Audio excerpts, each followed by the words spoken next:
मंडळी, वृंदावन हे फक्त एक ठिकाण नाही, हे एक बोलावणं आहे.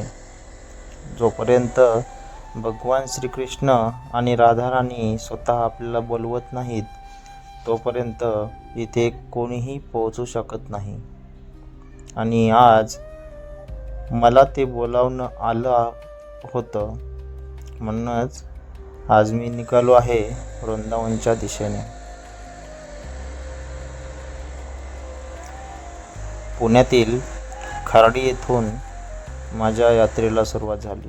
रात्रीचे 12 वाजले होते आणि पहाटे 4 वाजताची ट्रेन माझी वाट पाहत होती. पुणे स्टेशनला पोहोचलो.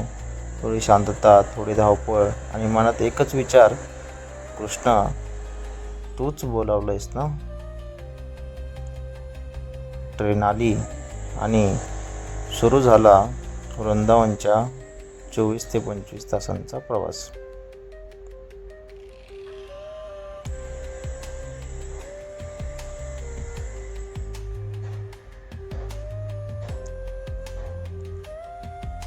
दुसऱ्या दिवशी सकाळी 5:30 वाजता मी मथुरा जंक्शनला पोहोचलो.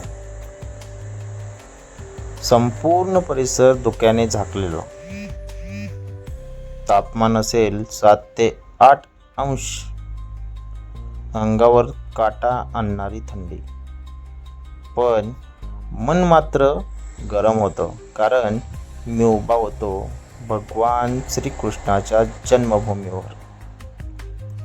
सर्वप्रथम मी मथुरेच्या मातीला स्पर्श करून नमन केलं, कारण इथेच तो कान्हा जन्माला आला होता.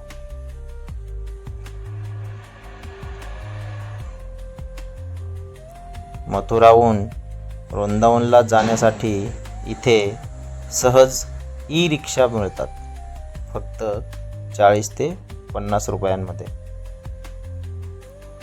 रिक्षामधून जाताना दोन्ही बाजूंनी झाडी, शांत वातावरण आणि मनात एकच विचार येत होता,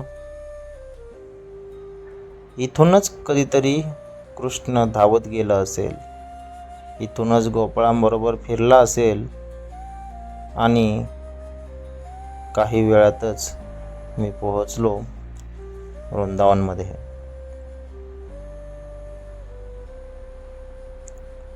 वृंदावनमध्ये तुम्हाला खूप कमी दरात हॉस्टेल मिळतात.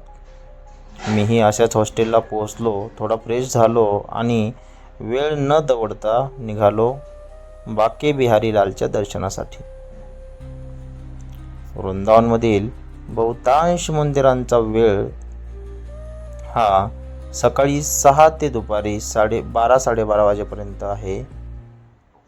12 ते 4 वृंदावनमधील बहुतांश मंदिरे बंद राहतात आणि संध्याकाळी 4 ते 7:30-8 वाजेपर्यंत पुन्हा भाविकांना दर्शनासाठी खुली होतात.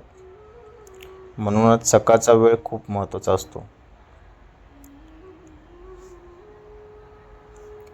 बाके बिहारीकडे जाताना वृंदावनच्या अरुंद गल्ल्या, भाविकांची गर्दी, डिसेंबर महिना असल्यामुळे आणि नववर्ष जवळ गर्दी खूपच जास्त होती. लाईनमध्ये उभं राहिलो आणि काही वेळातच बाके बिहारीच्या दरबारात पोहोचलो. क्षणभरासाठी वेळ थांबला होता. डोळ्यांचं पार न फिटेल असं दर्शन बाके बिहारीचं झालं. मी बाजूला एक जागा पकडली आणि एकटक मन भरून माझ्या कानाला पाहत राहिलो.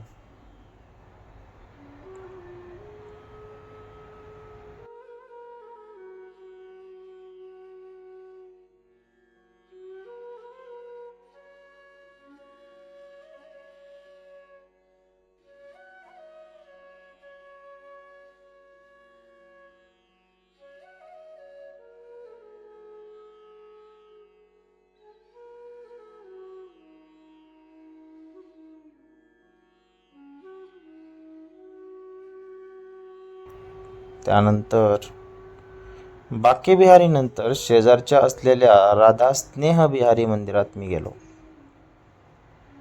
इथे वातावरणच वेगळं. भक्त नाचत होते, गात होते, राधाकृष्णाच्या प्रेमात हरवले होते. तिथे दर्शन घेऊन मी तेथून बाहेर पडून वृंदावनच्या गल्ल्यांमधून राधा वल्लभ लालच्या दिशेने निघालो. जुने वाडे, लाल दगडात कोरीव काम, भिंतीवर इतिहास कोरलेला, असं वाटत होतं जणू काळ थांबला आहे.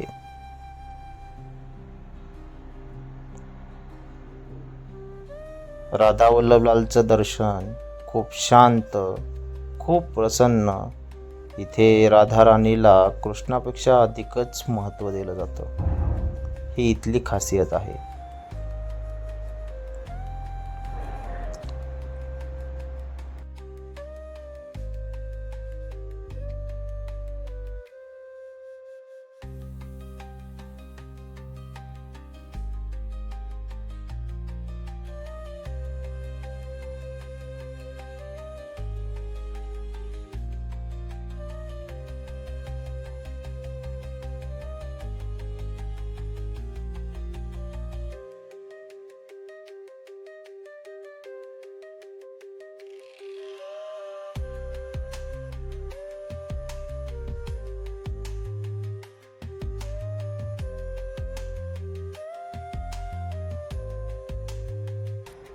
तिथूनच चालतच आपण राधारमण लालच्या दर्शनाला पोहोचलो. इथे असलेली स्वयंभू शाळीग्राम शिला खूपच विशेष मानली जाते. येथील दर्शन घेतल्यानंतर जवळच असलेल्या निधिवनामध्ये आपण आलो. हे ठिकाण फक्त जंगल नाही, हे एक रहस्य आहे. इथे वृक्ष एकमेकांमध्ये गुंतलेले वाकडे तिकडे, जसं रासलीला करताना गोपी उभा असाव्यात. असं मानलं जातं की भगवान श्रीकृष्ण इथे रासलीला करतात. संध्याकाळनंतर इथे कोणीही थांबत नाही. पशु, पक्षी, जीव जंतू, माणूस कोणीही नाही.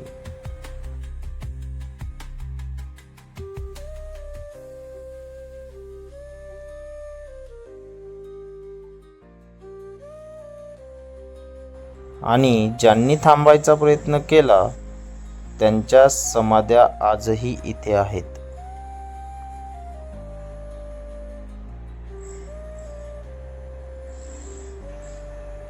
त्यानंतर मी पोहोचलो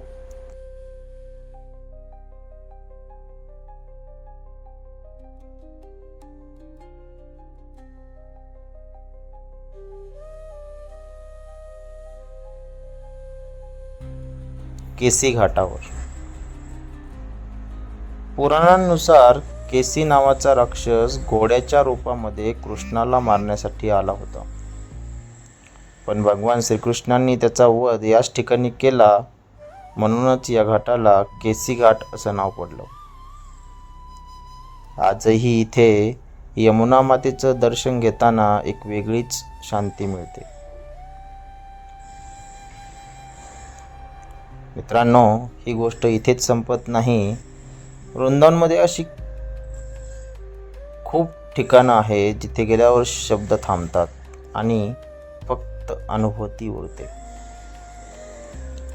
तर पुढच्या भागात आपण राहिलेली मंदिरे पाहणार आहोत आणि तेथील दर्शन घेणार आहोत. तोपर्यंत राधे राधे. जय श्रीकृष्ण.